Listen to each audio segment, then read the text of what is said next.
Hello, human peoples. You're listening to the podcast network of Gamefully Unemployed.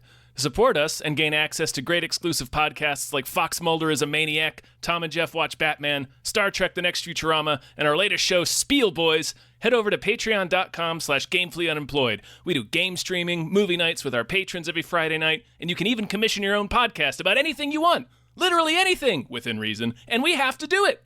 You are quite frankly out of excuses not to go visit patreon.com/gamefullyunemployed. That's patreon.com/GAMEFULLY unemployed, which is spelled like it sounds.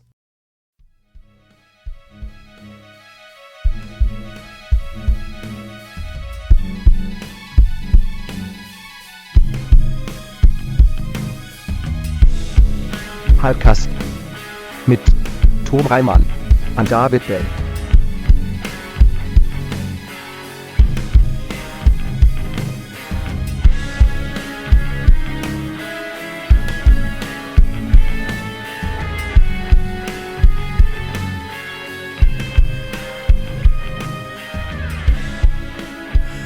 Oh ho. Ho ho. Hello, everyone. Hello. What another episode of Hypecast? Hypecast. It's the show where we get hyped about stuff and things. I'm your co-host, Tom Ryman. I'm your other co-host. Whew, trying to talk. David Bell. It's hard, David. man. It's hard trying to talk. Yeah, I'm David. I don't know why we're expected to do this all the time. It's exhausting. I don't know, man. I don't know. And we don't have a guest. We don't. And it's just me and Dave. Yeah, it's just us. We'll talk about it further down the line. You guys know that there's a strike happening? Sure is. Many. Yeah. Across several industries, but... Yeah. And so if you're curious, we're technically, I think, critics and journalists, right? Yes.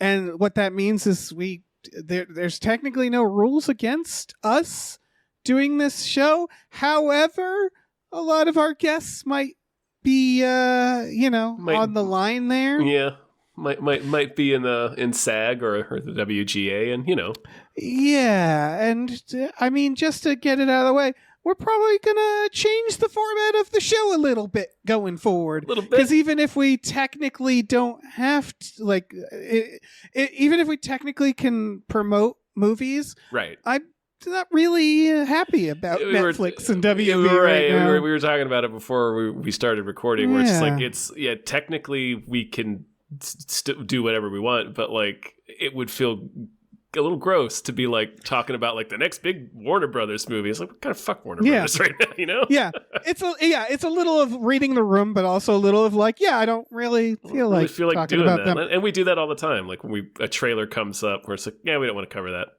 Yeah, so there's not going to be any fucking Wonkas on today's Hypecast. I actually... Was there a new Wonka trailer? No, I didn't even notice. There was a couple bigger trailers that I was just nah, it's Netflix.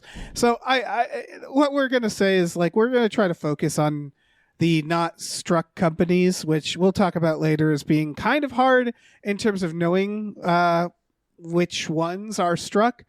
So a little more indie bent. More indie, more foreign films, international films. Yeah, but I promise we'll still complain about them. Yes, we will still bitch just because about they're everything. indie. Yeah, just because they're indie films won't mean that we won't get mad at them. So you'll get that. Yes. That's what you want. There's plenty of trash to be found. Mm-hmm. Warner Brothers does not really have is. the market cornered on trash. Yeah, we could really scrape some bottom of the barrel. I don't feel great when it's some indie production that sucks.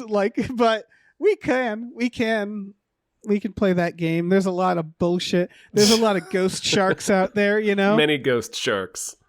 Yeah.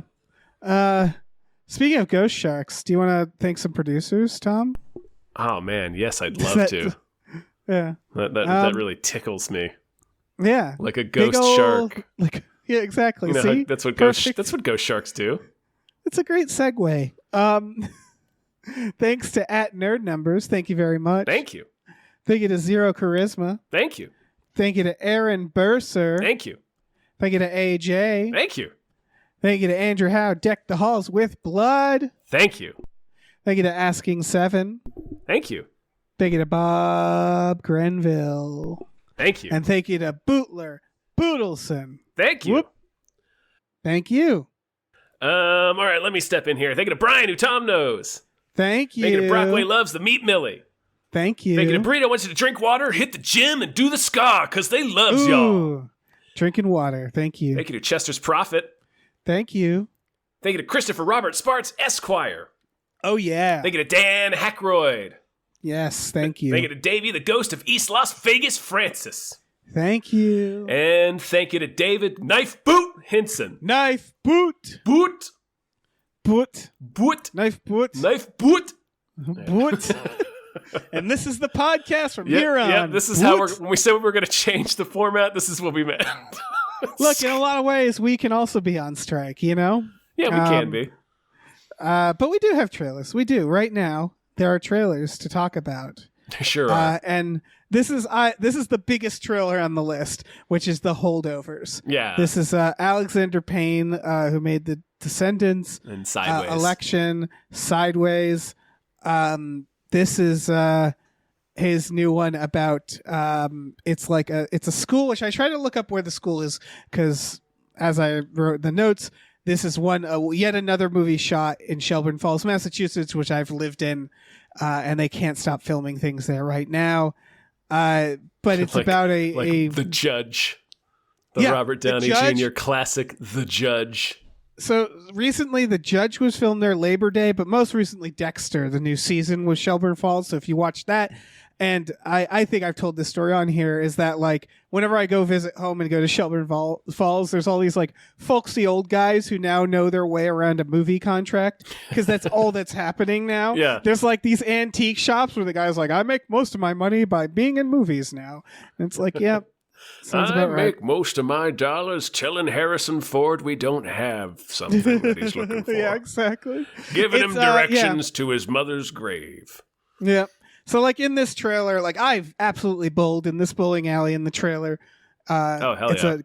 It's such a quaint little town that's off the highway that, like, clearly some fucking producer 10 years ago showed up and fell in love and then, like, told everybody about this fucking quaint-ass town.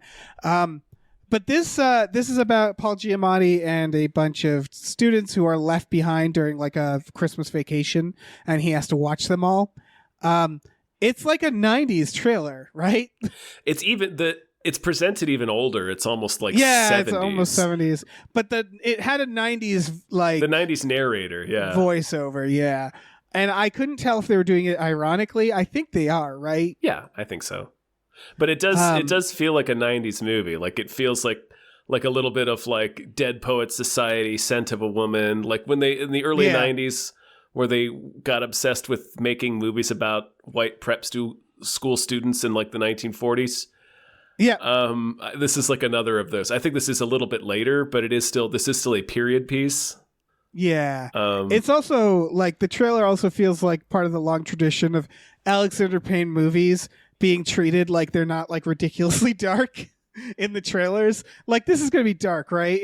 Everything he makes has some tinge of darkness. There's no way it's not dark. Yeah. Yeah. But the trailers are always like, this is going to be fun. Right. It's like, no, I'm onto you. Yeah. Always makes it look like much more zany than it is. Particularly like Sideways and Election. Yeah, Election. Oh my goodness. Election. Like they made it. They really were pushing it like an American Pie, and that movie is absolutely not that. Yeah. It's. I mean, this looks good, right? It's. Yeah, it's Paul Giamatti doing a thing, playing a curmudgeon. Yeah, in an Alexander Payne movie, like it's going to be pretty darn good. Alexander Payne is Wes Anderson adjacent in my mind, if that makes sense. Yeah. I tone of his movies. Him. I prefer him only because he's, Wes Anderson we've talked about this, like he only directs one style, so I still think it kind of limits his range. Sure. That isn't to say, I still enjoy his movies, but Alexander Payne has that, like, I feel like the subject matter, all his subject matters feel very much that, and he feels very earlier Wes Anderson. Like Bottle before Wes Rocket. Anderson. Yeah, before Wes Anderson his style became so loud. And like, you know, I always forget Nebraska is his, you know? But I think it's mostly in the tone of that comedy with darkness, right? The bittersweetness in comedy. Yeah. Yeah. Where you never feel bad. Like Nebraska is one of those films I remember sitting down for that being like, this is going to be a real bummer, isn't it? And then coming out of it like, that wasn't a bummer at all. It dealt with like bummer subjects, but in a very, you know, grounded and lighthearted way. Yeah, because like at the end of Election, you don't feel like sad. Yeah. You know, he has a great ability to deal with some dark shit, and not make you feel terrible, and so does Wes Anderson, right? That's like, yeah, that's the big thing. I still haven't seen Downsizing. I need to. About tiny Matt Damon. There's a few that I don't think I've seen about Schmidt either. I got to see that one. There's a few that I've just fucking passed me by, that I need to like circle back on and stuff like that. Yeah, I don't think I saw About Schmidt either. I've always liked his films, but like, I think it's that I didn't know he wasn't a person I was following. Yeah, and he's still not really. He's just a person that I notice. Where it's like, oh, this is another Alexander Payne joint. Yeah, I think Nebraska was actually the one that like first got me to pay attention to him, and I've been going back and watching stuff. Like The Descendants is before Nebraska, which feels like it should be the opposite, but I guess not. Yeah, I don't know. He's great. I'm always delighted by an Alexander Payne movie coming out. I don't know much about him, but he feels like he's also less problematic David O. Russell to me, where it's like these are all people who deal with darkness in very unique and surprisingly lighthearted ways, right? But it's just that, you know. Actually, yeah, I think I've only seen two of David O. Russell's movies. So he's just a guy that I just turned right off. Yeah, I mean, I'm certainly all set with David O. Russell, but like as a director in a vacuum, it was also a very similar where it's like he's kind of a chameleon, but also there's this overlying idea of like, I'm gonna face the darkness and not be scared of it, and handle it in a way that's surprisingly balanced and not just completely fucking disheartening. And I think that's what Alexander Payne does really well. Like The Descendants is about like guys whose wife's in a coma that he learns cheated on him with Matthew Lillard of all people. Yeah, and then you come out of that movie not feeling like shit. It's a real magic trick. It is. Like in Nebraska, about an old man getting scammed. I'm like, how is this not going to be sad? It's just, you know, it's just stuff people, and I appreciate that because I don't know that necessarily it would make it more authentic for it to be all gloomy, right? Because like, or not gloomy is not the right word, but for it to be just like totally like a gut punch, because people go through this stuff and continue to exist. Like, you know, life goes on. So I do appreciate where they can take subject matter and not just delight in the grief of it and sort of make it more human like that. So that feels more authentic. Like, absolutely. Yeah. I maybe I knew this at some point in my life, Tom, but I just clicked on David O. Russell directing, and I was like, yeah. What about writing? And I just scrolled down his writing. Do you know what I was expecting? Do you know what I'm talking about here? No. He wrote Jurassic Park 3, Tom. It's literally Election, Jurassic Park 3 about Schmidt and his fucking list of things. What? David O. Russell? Or no, Alexander Payne. Alexander Payne. Okay, I was very confused. No, not David O. Russell. My bad. Okay. I mean, he wrote it with one other person, and then Michael Crichton obviously has a credit. I need help. I need an adult. I don't know what to do about this. Sure. This is This is a real problem for me all of a sudden. How did he get a writing credit on Jurassic Park 3? Who knows, what part of Jurassic Park 3? What part did he come up with? I know they wrote that movie mostly on the fly. So was he there? Was he hanging out on the island? Is Alexander Payne on set? It's fucking 2001. So it's just Alexander Payne on set saying, "Make the dinosaur say his name," and that's how he gets a writing credit. Right. I understand where I really hope he came up with Alan. Holy shit. I get where he was at with his career because he had just done Election. So you know how studios are. They're probably like, great film, really weird and dark. You want to work on a Jurassic Park? He's just like, no, but I like money. Sure. Right, yeah. I mean, who wouldn't say yes? Yeah, because he was relatively new at the time. Sure. And it's like, yeah, fuck it, man. I guess. I mean, and like Election was like produced by MTV Films. So, you know, it wasn't like this. It was very indie, but funny. It wasn't like this. Yeah. It's very funny how I'm just Hollywood treats indie directors. So they're like, great work, really unique. Do a Jurassic Park. That's extremely true. I'm just saying within the context of that specific period of time, like 98 to 2001, I can see that guy being on Jurassic Park 3. Incredible. Yeah. Not the About Schmidt guy. Yeah. So I guess check out this new movie from the writer of Jurassic Park 3. Yeah. What if they put that in the Holdovers trailer from the writer of Jurassic Park 3? That would have been amazing. I would insist they did that for the rest of my career. This is a bit just for me and my friends. Yeah, I'd put it in my contract. Me and my loved ones. It always has to say from the writer of Jurassic Park 3. They have to. No choice. Not even the writer, one of the writers of Jurassic Park 3. Yeah. Incredible pedigree. Incredigree. All right. Incredigree. Speaking of weird shit, Wonderwell. Trailer for Wonderwell. This is a movie starring Carrie Fisher. Yeah, obviously was shot a bit ago. A while ago, right? It's been several 2016. years. This was shot in 2016. Yeah. This is a real Bridge to Terabithia vibe. Like, this is about a magical world. Yeah. Little kid. Fairy tale. There's two witches who have divided up. Carrie Fisher is the Witch of the Woods, and her counterpart is the Witch of the City, and they're fighting over this special girl who has like forest powers. You know. This is it's out of Italy, so I don't think this is a struck movie, actually. Although I think it probably has some, I mean, it's in English, it probably has some American ties. But I mean, Carrie Fisher was an American actress, but obviously yes, yeah. 2016. What happened? I don't know, man.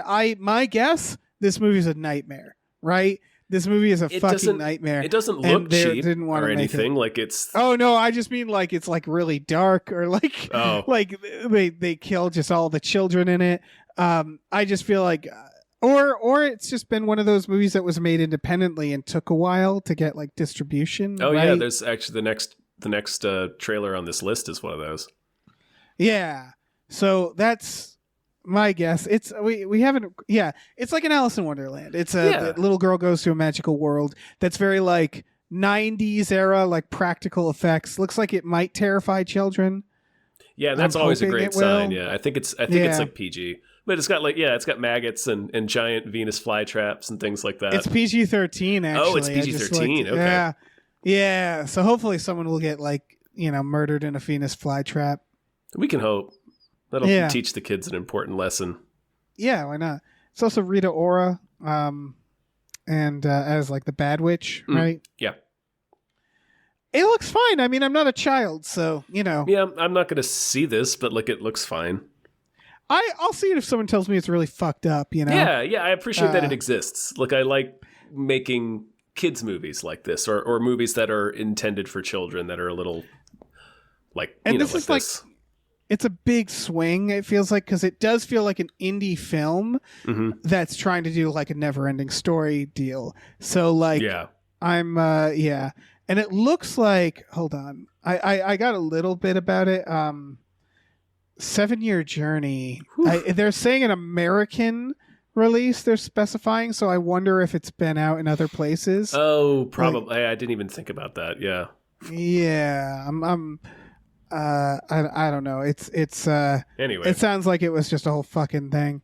Yeah, I mean, it looks pretty sweet. Yeah. Oh, they got some COVID issues, and it looks sure. like Carrie Fisher might have passed while this was being made, so there might be a little bit of rewrites. And they said the visual effects took time because they do have some CGI in this, so I think it's just like super indie, and it took fucking forever to figure out. Good for them.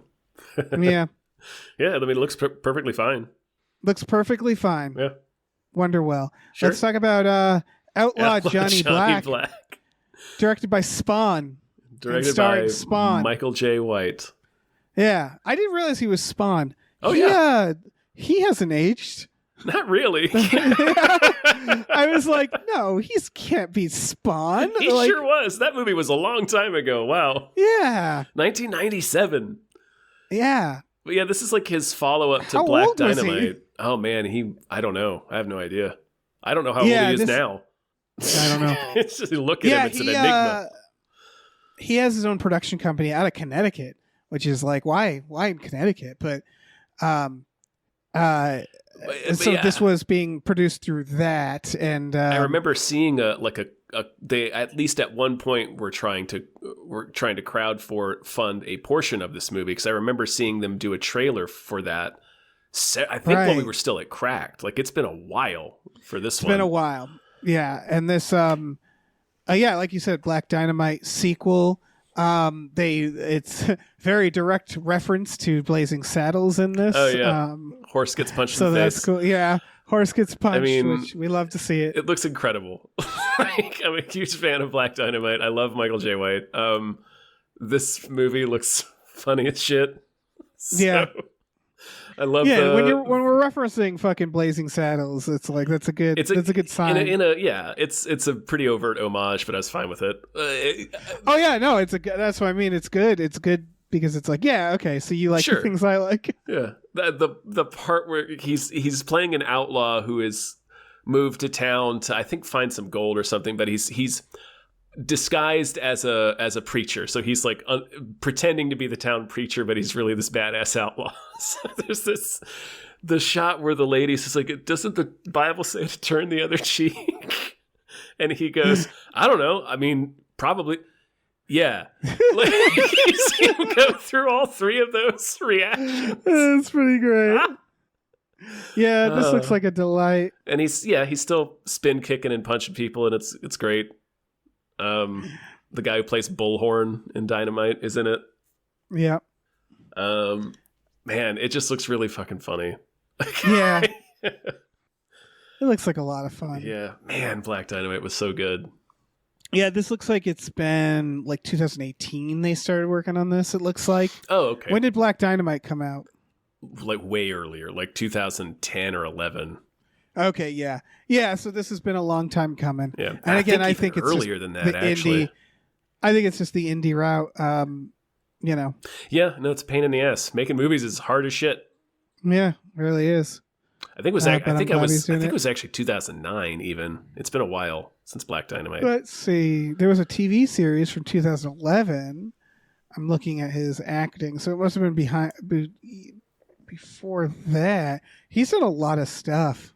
Yeah, he's been in movies forever. 2009, right after he played Gamble in The Dark Knight. Yep. Yeah, and it was like, I know what I'm doing next. What a career. I'm just going through and it's just like, he has like these like waves of his career. I don't know. Yeah, good for him. He hangs in there. Oh yeah, he's working. So everybody check out this trailer. Yeah. And let's talk about this next trailer, which I am very suspicious of. Yeah, the Pod Generation. The Pod Generation, which sounds awful. Like that, the title. Yeah. The title sounds awful. That sounds like a bad documentary about like AirPods or something. Right, or like Apple. the about like millennials.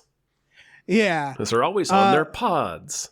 Yeah. This is one where it's like, I'm not against this idea, but then it's also getting some really low reviews. Well, the trailer takes a sharp turn in the middle. and becomes like a different movie. Like at first, this is a satire in the very near future about a couple deciding that they want to have a child, but the way it works in the future now is you just you fertilize an egg and it goes inside this big plastic egg, like literally egg-shaped egg. And then you take care of the egg for 9 months until the baby is born.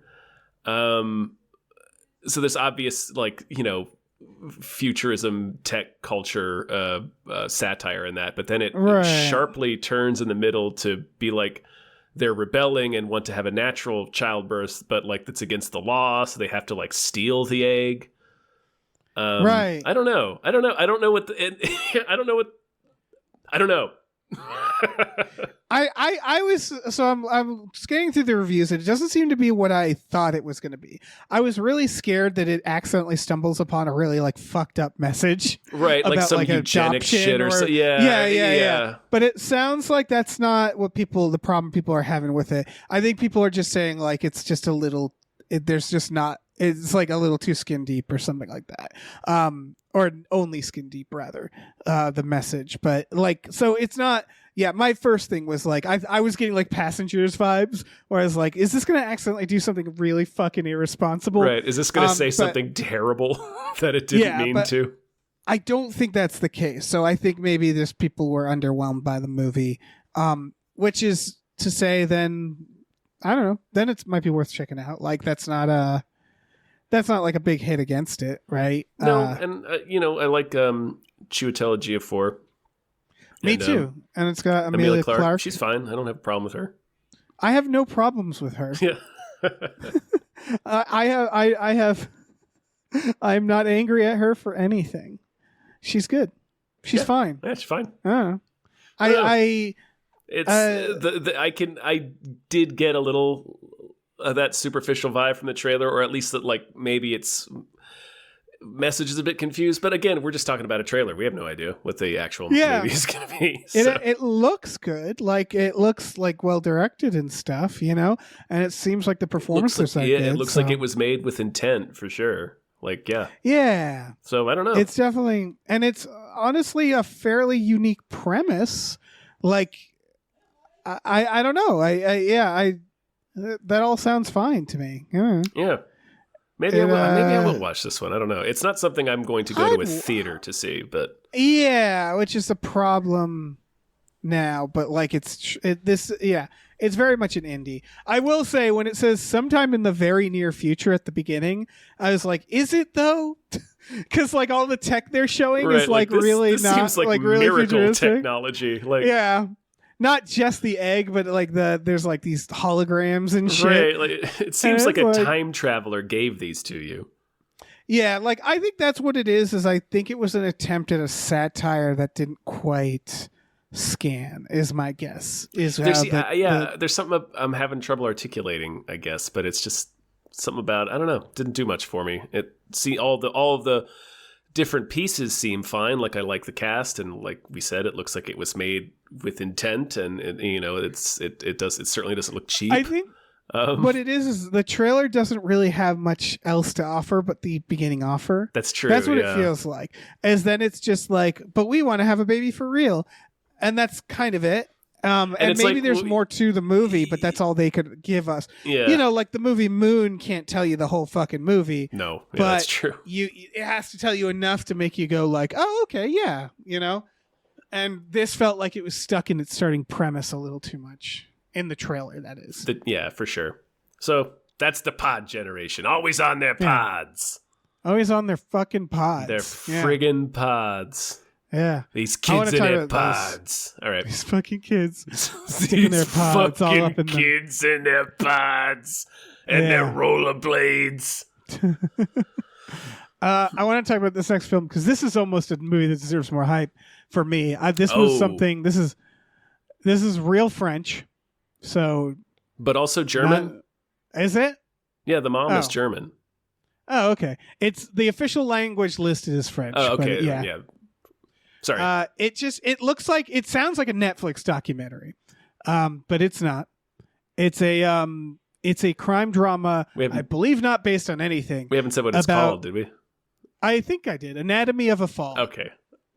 It's about a husband and wife, and the husband fell to his death, and out of their house, out of like their second story window, and they were having a fight. They sure were. And so it seems like a courtroom drama, which give me it. Stick it directly in my heart. Yep. Cram it into any orifice. I don't care. Just get it in me. Yeah. About basically what it sounds like, Anatomy of a Fall, breaking down like how did he fall? Was he pushed? Yeah. Was he pushed or not? And that's what they're trying to figure out. And they have there's a kid in the mix, and they're doing this thing where the kid.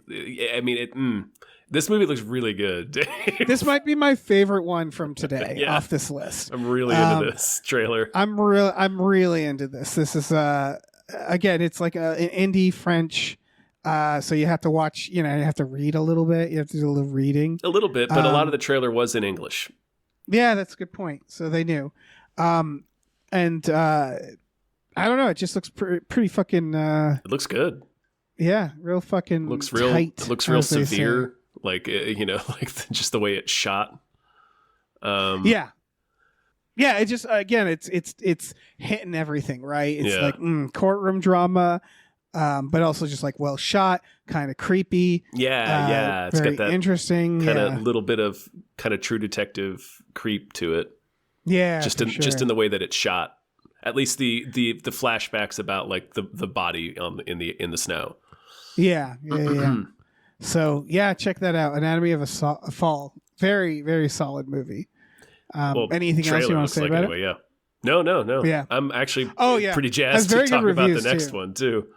Yeah, Aporia. Aporia. Where there's more than one movie called Aporia. Yeah, there's a 2018 horror. This is the one with Judy Greer. This is it's like a primer. It's about this woman who loses her husband, and I guess her friend creates a secret time machine that can, as he puts it, it can't send a person back in time, but it can send a single bullet. I don't know if he means literally. I think it's a little unclear, but he could mean literally, because the implication is you can go back in time and kill somebody. Yes. Basically it's you can kill someone, but you can't do much else. So you can't go back in time, but you can kill someone back in time, it seems like. And so she chooses.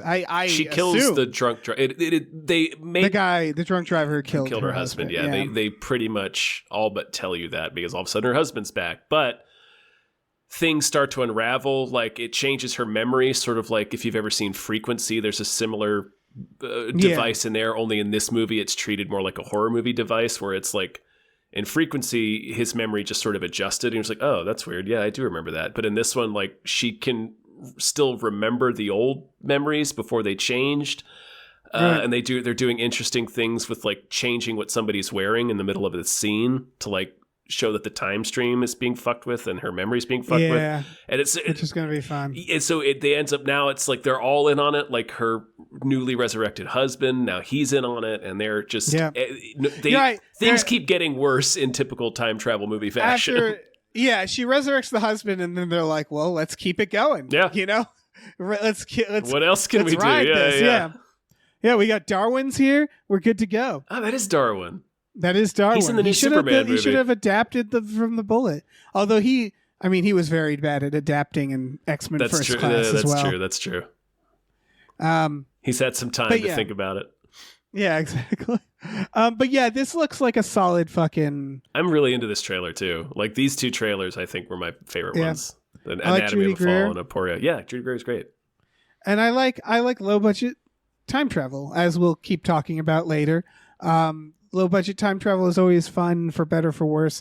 Like I like Primer, but they can also be very slow. I think Coherence is personally that's not technically time travel, but I love anything that's like, let's do a really low budget, high concept, bare bones, high concept. Yeah. Like the Benson and Moorhead movies. Yeah. Because it's like what these people realize is like, you don't really need to have a bunch of CGI to do that. Mm-mm. Not really. Like a movie like Inception, you could do a movie like Inception, like for bare bones budget if you wanted to, and kind of explore the same ideas, right? It's just about how do you depict the sci-fi element. You have to get a little more, I don't want to say clever, right? Because everything, and and I'm not picking on Inception. That's a blast. It's an incredible piece of filmmaking. But I think people get what I'm saying, which is like that's the beauty of sci-fi is like it can be like you can suggest a lot more than than you might think. Like you can scale it down. Like Coherence was really good because it's just people talking about these ideas, but it's just taking place on a neighborhood street. So there's like you could do like Coherence is basically a multiverse movie, and that's a great example of like it's lower budget than even Everything Everywhere All at Once handled it, where it's like you can handle the multiverse. You don't need like Doctor Strange special effects to do that, right? Like if you handle it as just like here's one neighborhood and that's it. Here's one house basically. Like that's I don't know. It's impressive. And you can deal with abstracts of the concept too. We don't have to see this triangle, that's another one. Yeah, exactly. Yeah, but we don't need to see like this like gigantic electric wormhole or something. That's like right. We don't need to. There's Anyway, well, that's the stuff that I really like, which is time travel, for example. I think is most effective when it isn't that. When it's like blink of an eye. Where that idea of like, why would it take more than a moment? Like. You can do these low budget solutions where it's like, why would you need a wormhole? Why can't they just like appear? Boop? Yeah. Like, and that's even more creepy in a way. Again, that isn't to say there's some really fun stuff we can do the other way with it. Yeah. Obviously, Nolan has a lot of fun with that, but that's of course what's great about sci-fi. Yeah. So yeah, this is that. Sci-fi and horror. Yeah. Yeah, horror, of course. Kind of play with the same set of tools there when you're on a micro budget. Yeah, I would argue horror is better on a micro budget most of the time. Usually. Because the moment some big CGI monster happens, it's like, that's fun, but... Yeah, it's fun, but it's not as scary. Anyway. Yeah. What's next? It can be if you do it right. Our final one is the retirement plan, which... little film starring Nicolas Cage. Yeah. This like got like millions of views, and I was like, "What is this? Where did this even come from?" It's just, I really hope Ron Perlman is also the Baker, also character. His character from The Baker, because it's one of these. It's a equalizer. Let's take an actor who's older and make him a badass. It's Nick Cage's John Wick. Yeah, Kinda, in a way, but more bombastic, like more over the top and intentionally tongue in cheek. Right. In a way, it's one of the most normal things he's done recently. But he's clearly he's caging it up, Yeah. The part where the guy is choking and he mocks him. Yeah. That made me laugh. Real Cage move. Yeah. So it's like, this is our Nicolas Cage version of, Liam Neeson, old guy action. Yeah. He's, Liam Neeson is old guy on a train. Yeah, exactly. It's an old guy who's like clearly once was a hitman who's now dealing with some new things with his daughter, his estranged daughter. His daughter and his granddaughter. There's bad guys after them. Ernie Hudson shows up. Yep, Ernie Hudson absolutely shows up. And then, and Ron Perlman's there. Yes. I really want a Baker crossover. I want the Baker cinematic universe. Why not? But yeah, why not? Get the Equalizer in there. Get Denzel in there.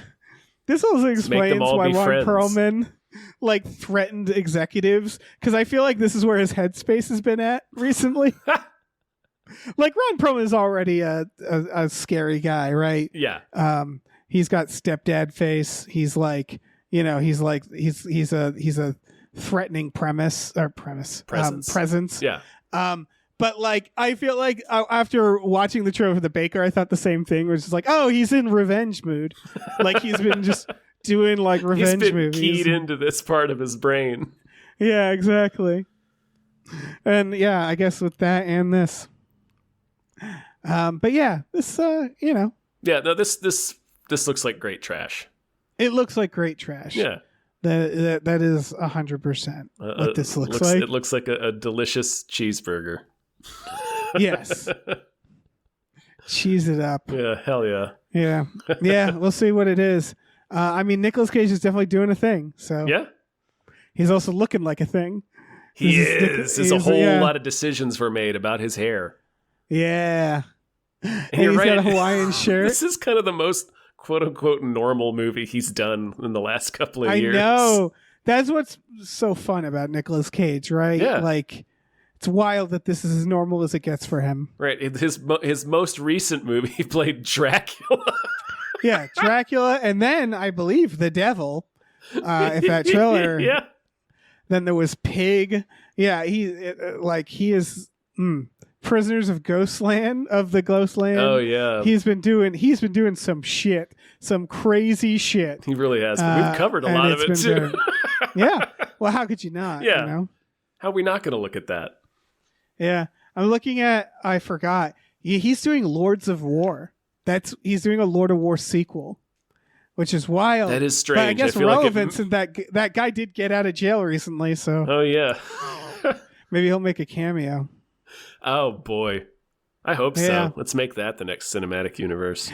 He's also doing a serial killer movie called Long Legs, which is a very funny name if it's what they're going to call the serial killer. I hope so. And then I hope when they find the serial killer, he's just long He's just legs. really freakishly long legs.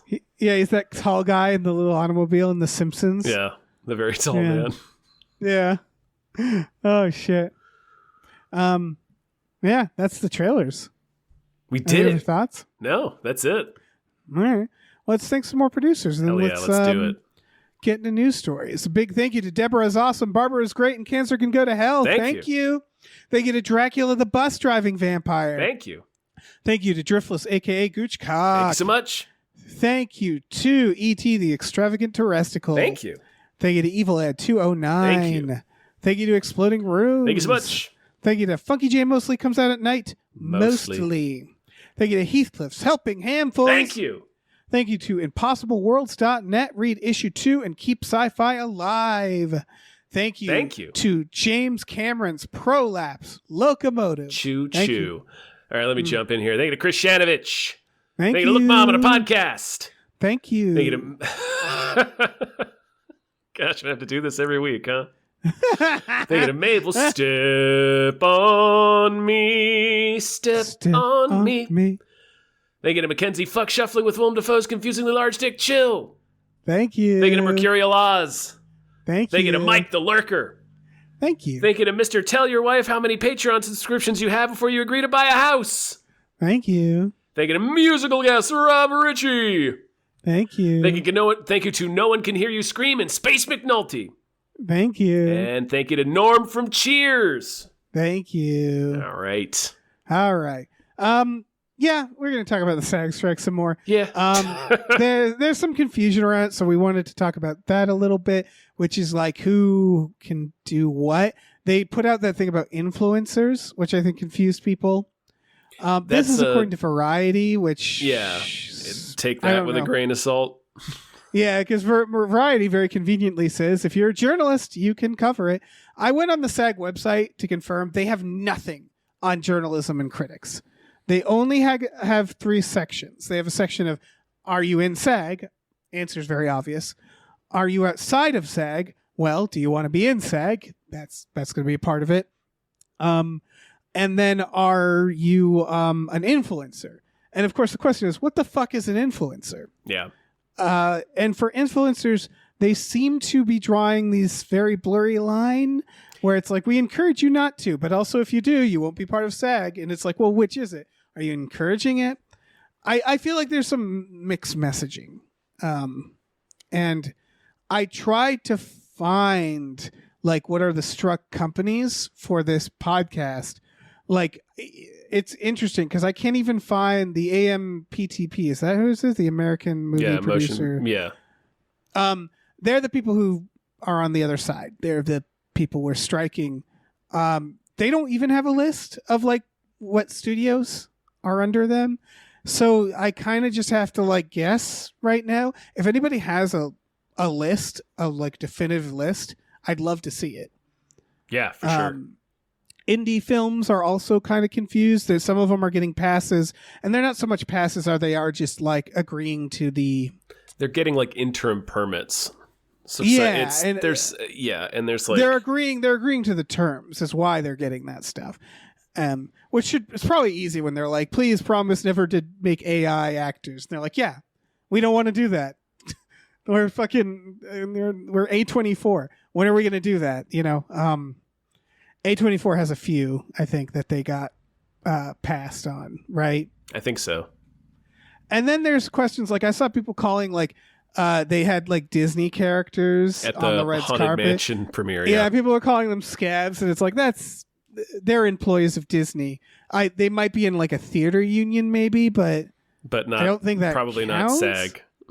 I mean, some of them might be in SAG. I'm sure some of them might be, and then they shouldn't be there. Then they shouldn't be there. But yeah, those are Disney employees.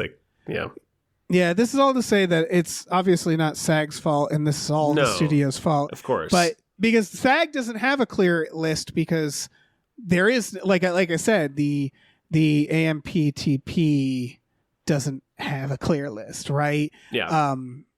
So it's kind of hard to figure this out. But it seems like right now, if you're like a major influencer, if you're a Mr. Beast, that seems pretty clear. I think it's less clear if you're like, on our level where it's like what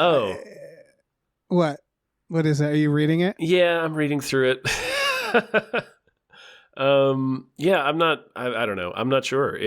They talk about signing a certain kind of, or working under a certain kind of like influencer agreement or something, where you get like, it's very confusing. Where you get like paid directly or provided with access or gifts or something by studios in exchange for coverage. I think that's kind of at least how influencers are being described in some of this language, but right. So if it's just that's a very small group of people, right? It's very hard to know. I think erring on the side of caution is good for people right now, for right? Sure, yeah. But I would appreciate, and some people have theorized, and this might be true, that SAG doesn't want to get bogged down with this because their general message is what's important, right? Mm-hmm. And I can see that for sure. I can see SAG being like, listen, you'll probably be fine. We're not, we're giving these general guidelines, but we're not like going to go after every little person that accidentally broke it. I can see that happening, but there's just no way to know. The messaging is very broad, and then like I said, this is a Variety one, and it's like, well, who owns Variety? Exactly. Exactly. It's really hard to figure out. And right now, the SAG website, like I said, only has an FAQ for 3 types of people: influencers, non-union, like general non-union, and union, and that's it. So it's hard. It's hard because then there's also that question of people being like, well, should we boycott movies? And people are saying like, no, you absolutely shouldn't. I think that messaging has been pretty clear from the strike, the SAG, which is they're not calling for a boycott right now. So don't do it right now. Yeah, exactly. And then it's like, okay, film critics. I don't think film critics, we just watched our show, I don't think is affected. As far as I can tell, according to multiple sites I've seen, basically entertainment reporters and film critics can continue as normal. And of course they can. Entertainment reporters are reporting on the strike. It would be weird for them to not talk about it, right? Yeah. Like they want people to talk about it. Yeah. So yeah, the point is that it's very muddled right now. Yeah. And but I mean, we'll keep following this for subsequent weeks, because this is probably the other thing is this is probably going to go on for a long time, like a long time, way long, way longer than you might be thinking. So. Yeah, we were talking about this with Jason, right? Like there'll be a point where it's like we're going to be foreign, and we're not going to even have to be able to tell which trailers. Right, it'll be very apparent. Yeah, yeah, because they won't be trailers for those companies for a while. Yeah. So obviously right now, Netflix, Amazon. Again, there's this hard stuff where it's like distribution, right? An indie film that then goes to Shudder or Amazon. Like, what does that mean? I don't know. I don't know either. I don't know. We'll Meanwhile, we'll do our best. Yeah, we'll do our best. Meanwhile, over at WGA Animation and Cartoon Network, production workers are beginning to form a union. Good luck to them. That we're talking about like unit production managers, production assistants, so on and so forth, which are, big roles that deserve a union. Pretty essential roles that deserve a union. Everybody deserves a union, and it's nice that we're seeing so much of this stuff, right? Like, isn't UPS is getting ready to go yeah. on strike. I just read another. Man, there's been a few in the news that there is a nationwide like labor strike kind of labor movement happening right now. Yeah, sounds good. Yeah, that sounds good. Sounds like people had enough of this shit. Yeah, man. I wish I could be in a union. I know, right? We could strike against ourselves. That's true. We could. Yeah, we could go outside of our houses and throw eggs. Yeah, picket my own house. Yeah. Fuck it. You want to go on strike, Dave? Strike. Now, I mean, good luck to everybody who's doing this. I hope you get everything you deserve and more. Yeah, absolutely. This is hog shit. And every time like Bob Iger or somebody else, at least any studio head or CEO opens their mouth, it's always like the most out of touch, ghoulish, like bullshit. That's why Iger canceled on us. He was going to be. Yeah, he was going to be here today, but we said, "Hey, man, we saw your quote and we think you're bullshit." Yeah, exactly. We bravely stood up to Bob Iger. Mm-hmm. There's no way you can confirm or deny that. We bullied him. He still wanted to be on the show, but we said, "No way, Bob Iger." Yeah, he's calling us right now. Mm-hmm, yep. I was thinking we should talk about we should do like a roundup of those dipshits and the quotes they give. We'll find we've been brainstorming some fun ways to do stuff during the strike. Yeah. And it ranges from some episodes that I don't want to describe because I don't want to ruin the fun to focusing more on indie and foreign stuff. Yeah. And hopefully taking, it's one of those things where it's like when you focus on something niche like that, it might be harder to find the trailers, but that seems like the right direction for this. And if anybody has any suggestions, we'll certainly hear the suggestions. Yeah, we'll definitely read them. We'll definitely, we'll almost definitely read them. Almost definitely read them. Yeah, yeah. There's a pretty good chance we'll read them.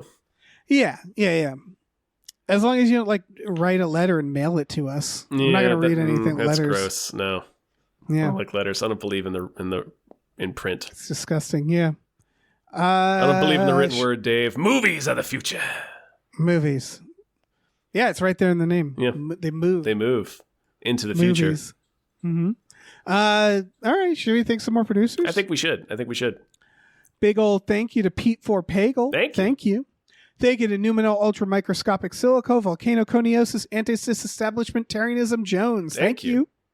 Thank you to Pre-Order, TikTok, Superstar, Jason Pargent's new book, Zoe is Too Drunk for This Dystopia. Pre-orders are super important. Thank you. Thank you to Rev MD. Thank you so much. Thank you to Ricky Cilantro. Thank you. Thank you to Rosemary's Baby from Eraserhead. Thank you.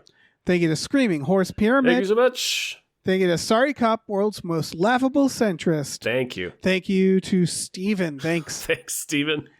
Thanks to the conveniently placed self-destruct button on the top of every baby's head. So Thank convenient. You. Thank you.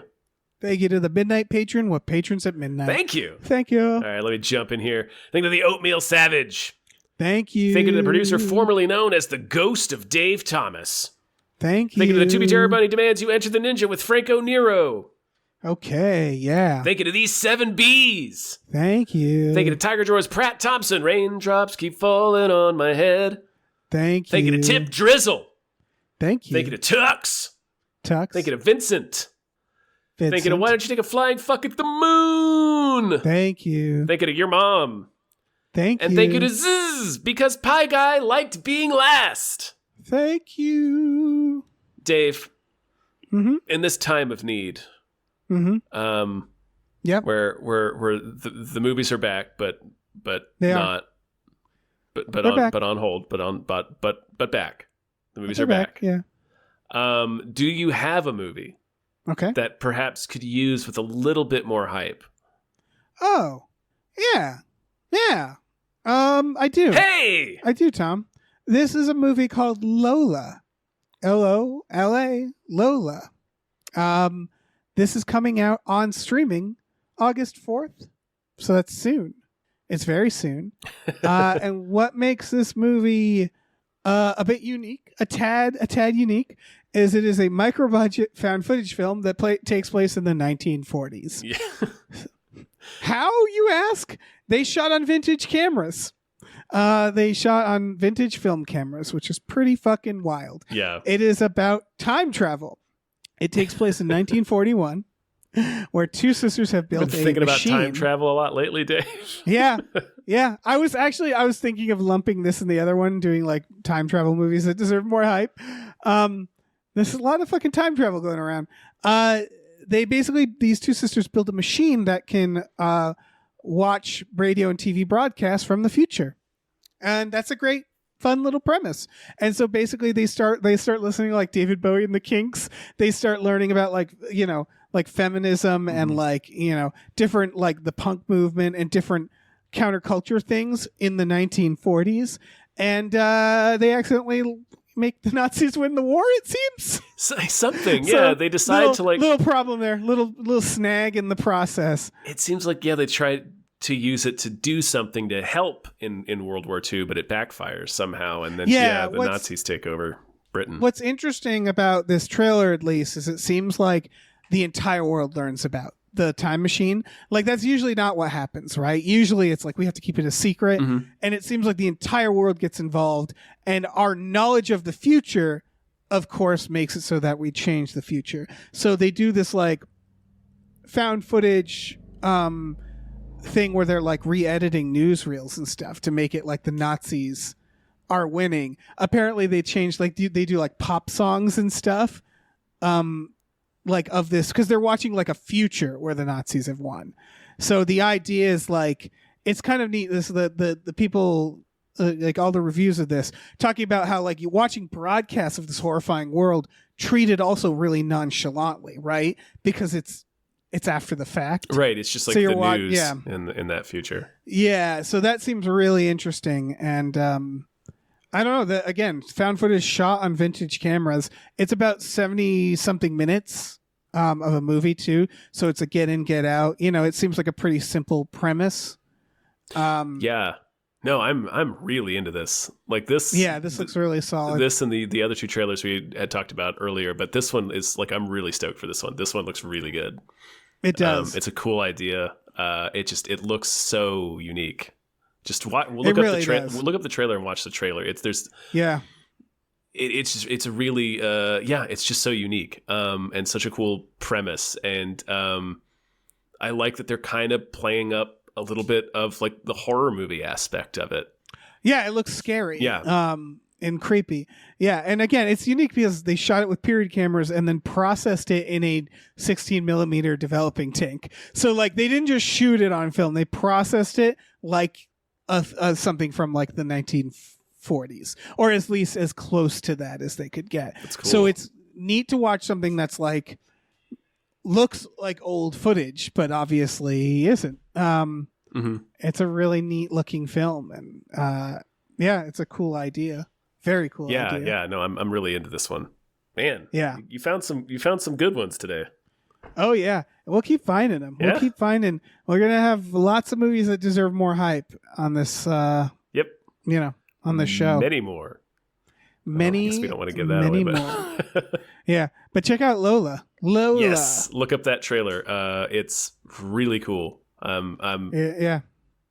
Maximum hype for this movie. Yeah, as they said in the 40s, it looks tight. They do say that. They say that. Yeah. Mm-hmm. Looks wicked tight. Looks wicked tight. As Churchill once said. Yeah. Wicked tight. All right. I think that's enough. Yeah, I think we made. I think we've made Churchill's family sad enough. Yeah. Are they listening? I think so. I think they're one of the producers. Oh, okay. That checks out. Yeah. Yeah. One of those names we read. Yeah. I'm going to look up Churchill descendants. Why am I doing this? I don't know. We should get out of here. We should go. Oh, they look exactly like you'd imagine them to look like. Oh, hell yeah. They all look very churchy. Real churchy. I'm picturing an entire family of like amusement park caricatures. Yeah, they all look like grumpy cats. Yeah. Good for them. They're all 60. Just real frowny potato heads. Yeah, there's no such thing as like a young Churchill descendant. No, you can't be named Churchill and be young. Oh my God. Yeah, sorry. His Churchill's grandson, he's a real Churchill type. Oh shit! Okay. There's a whole lineup of these. I'm pasting it in the doc. There's what he looks like. If you want to look, I pasted it in our doc. It should show up. It's on the last page. Oh hell yeah! Don't cut any of this out. Yeah, hell yeah. Yeah, see, he looks exactly like you expected Churchill's grandson to look. Yeah. A real Churchill. Like. Yep. He looks like he could open up a restaurant called Churchill's. Maybe really he has. does. I have no idea what this man's doing with his life. Dave, you should tell him some stuff. Oh, yeah. We have a Patreon. Patreon.com/gamefullyunemployed. You go on there. What do? You give us $5 a month. You get access to a bunch of exclusive podcasts like Tom and Jeff Watch Batman, Fox Mulder's a Maniac, Star Trek The Next Futurama, and Spiel Boys.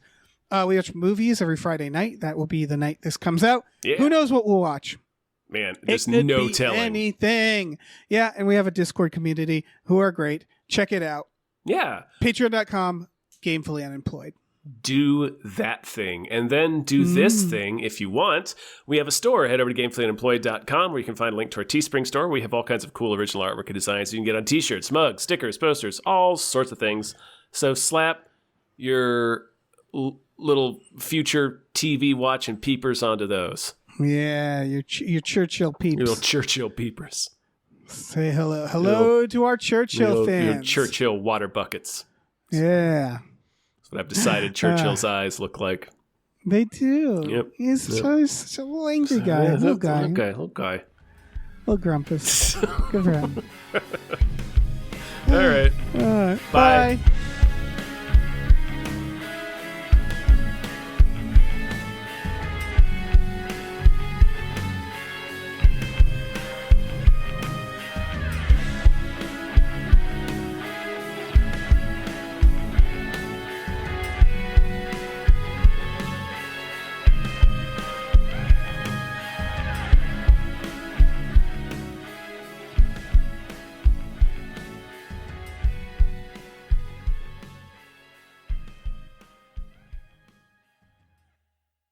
Our music is produced by Chris Corlew. You can follow him on Twitter at @thecorlew, Corlew, and find more music at shipwreckedsailor.bandcamp.com.